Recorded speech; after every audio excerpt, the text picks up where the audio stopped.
Ayon sa kanila, Assortage, Levista's renewable company secured 42 renewable energy contracts representing 10,000 megawatts of promised production. So, ayon dito, nagpromisa yung kanyang company na gagawa daw ng at least 10,000 megawatts of electricity sa buong bansa.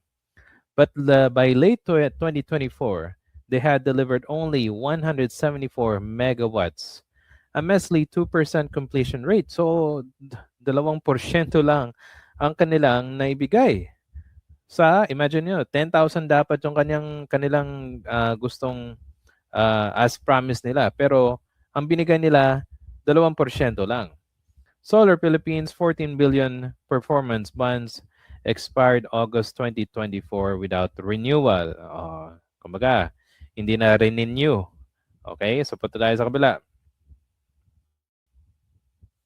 The timeline says it all. October 24, Senate hearing exposed 21 to 42 contracts facing termination. September 2024, March 25, Leviste sells share to Meralco for 34 billion pesos. Aba, so ang daming pera niya, di ba? 34 billion pesos yung kanyang isinare. So, again hindi galing